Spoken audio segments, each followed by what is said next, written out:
Good morning, class. Welcome to St. Peter's School. This is your science class, and we are studying the chapter 1 only natural resources, air, water, and land.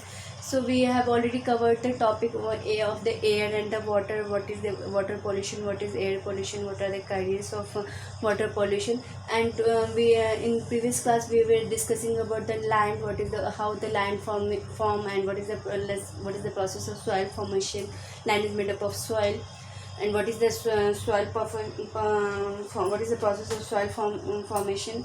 And we are on page number 7. So I would request that all the students please take out your books and keep in front of you. Take out page number 7. So we will again start with the top of the page. Okay, so soil can get destroyed in a short period due to floods, storms, and human activities such as mining. That is why it is necessary to conserve soil and to prevent erosion of the land. What does it mean? Means that what happens due to this floods and storms and human activities for making buildings or for making factories. We always used to dig the soil or the land anywhere. So due to these human activities, or might be we dig the most part of the land for the mining. So what happens due to these activities? What happens? Land or the soil nearby it gets loosened, and it causes the erosion. Erosion is nothing, you can understand like this, that like darar on the land. You must have seen on the land somewhere land that darar ho jati, that is called erosion. What is that? That is erosion. It is nothing. It's loosening the that particular land, loosening the particular land. Due to loosening, what happens? It breaks in between only. Okay, so that is called erosion. And why it happens? Sometimes due to flood and storms, and sometimes due to human activity. The best remedy for this is to increase the green covers of the land. Erosion of the land is reduced if the grass, trees, and bushes are grown in it. What happens? What we can do? We can prevent our land from the erosion by growing lots of grasses, lots of bushy plants, lots of trees on the land, so that then they help to bind those land. For example, if I have for example, somewhere the land is digged for the making the building or something. But what we can do, we can grow a lots of plant nearby those land, so that nearby those land should not get eroded, right, due to loosening of the neighbor land. So we can prevent by those land from the erosion. Okay, now obtain obtain specimens of the soil from the various places in your surrounding, such as your own yard, that is your garden, hills, river banks, fields, and rocky ground. Note the differences in the specimens with respect to the color, feel, texture, and size of the particles. We discussed already this point that different region of the area, different region of the land has different types of soil, in a texture, in a color. So you can do this activity at your home, that you can bring soil from different area from the garden or from the mountain area. What you will see in the mountain area, there is a more sandy texture land is there, or you will see that very smooth soil is in your garden. So you can observe that there are different texture of soil, different colors of the soil even. Okay, now see, look at the purple color box. You will see, do you know? It's written here, humus is the layer formed on the soil due to the decomposition of dead plants and animals by microbes. Humus supplies nutrients to the soil. Humus is also important for aerating the soil and for holding water in the soil.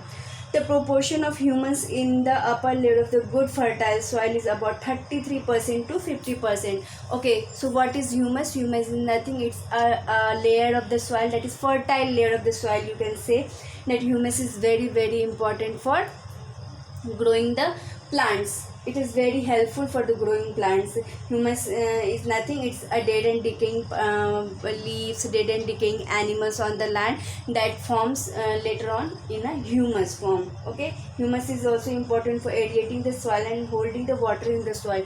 What humus, how humus helps the plant in growing? Because it has a capacity of holding the water in it.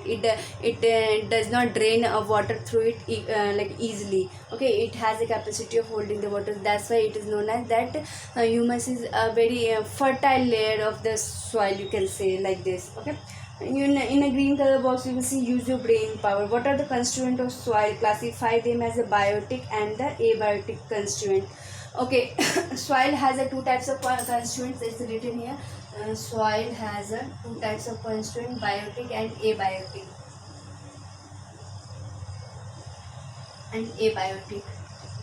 Why what is abiotic and what is biotic? First of all, abiotic is which do not perform biological process, or you can say which does not which is non-living things. You can say non-living things that present in the soil is known as abiotic, and which is the living things present in the soil is known as biotic. You can understand like this. So what will be the abiotic constituent of the soil?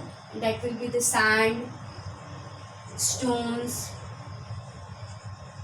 and you can say like this sand, stones, pebbles,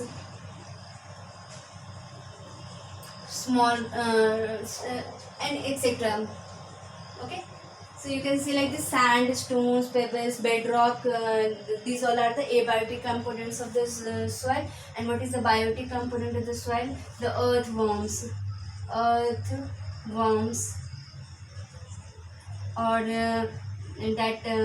what your centripedes,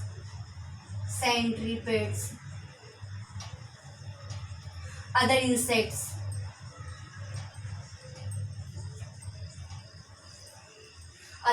present in the soil is known as the biotic component. So basically, what is abiotic? That non-living thing material which is present in the soil will be considered as the abiotic component. And what is biotic? That are the living organisms present in the soil which makes the soil fertile is known as biotic component. And abiotic components are sand, stones, pebbles, or you can say minerals, some minerals. So those are considered as the abiotic components of the soil. Now come to the next point, forest on the land. Forest on the land got buried underground due to great upheavals that took place on the earth many ages ago. What does it mean? That forest on the land got buried underground due to great upheavals that took place on the earth many years ago. What upheavals occurs? After that, the process of formation of fossil fuels from the remains of living things took place underground. We get these fuels like petrol, diesel, kerosene, paraffin, and other useful materials like tar and wax from the fossil fuel called crude oil. So what is this petrol? How the formation of this petrol, diesel, and this occurs? Actually, in this point is actually wants to that in this point explains us that in previous year what happens, there was a huge forest on the land, but slowly what happens, it started decomposing. There are such type of creatures also which is not present now in the nature. Like for example, a very common example is dinosaurs. The dinosaurs were found only in the previous year, very long year ago. So what happens, some drastic change occurs on the land, and after that drastic change, what happened, those forests suddenly diminished slowly. And what happens, those forests, those animals which is not now found on the land slowly get buried into the land, and those dead and decaying plants and animals only used to by slowly it forms forms the diesel, kerosene, paraffin under the soil, under the land. Okay, we get to use fuels like petrols, diesel, kerosene, paraffin, and other useful materials like tar and wax from the fossil fuel. What is fossil fuel? That is the decaying of the animals or the plants, that is called the fossils, and fossil fuels called the crude oil. Okay, living things in use land, water, and air available on the earth, and so does man. However, the portion of these resources that are actually put to use are very small as compared to the whole earth. Look at the following table, that is.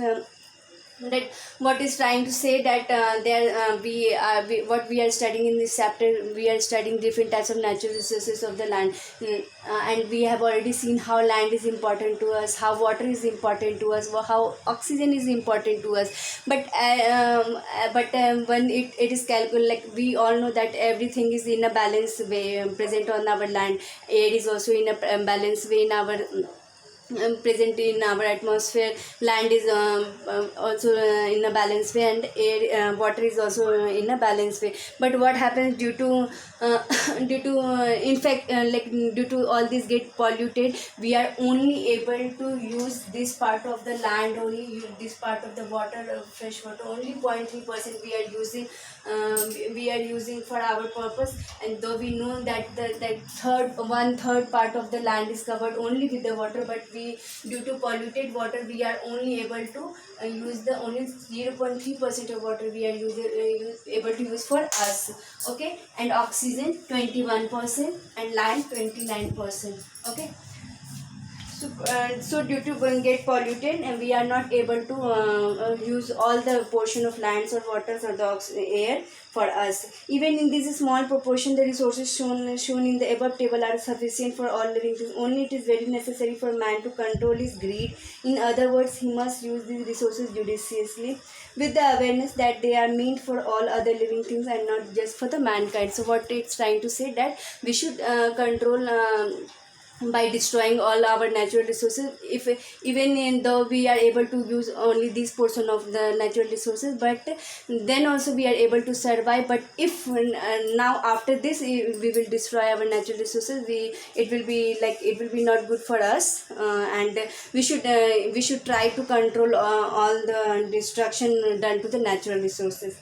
Okay, India Meteorological Department was established in 1875 for studying the weather in the Indian subcontinent. The main function of this institute is to observe the weather and to make the weather forecast. This institute also conducts research related to changes in weather, makes forecasts about rains, and studies the developments related to global warming. So this institute, that is called IMD, it is established in 1875 to study all those weather forecasts, so that we are aware of coming the floods and storms. We are aware of happening of rain. We are able to get the aware of how much quantity of rain is going to occur. So then this institute actually works on the natural resources only. They take the data about the presence of natural resources on our land. Okay, so now we are going to end our class here only. In next class we will start with the few important points given on the page number 8, and then we will start with the exercise. Till the time, keep revising all the points. Thank you. Bye bye.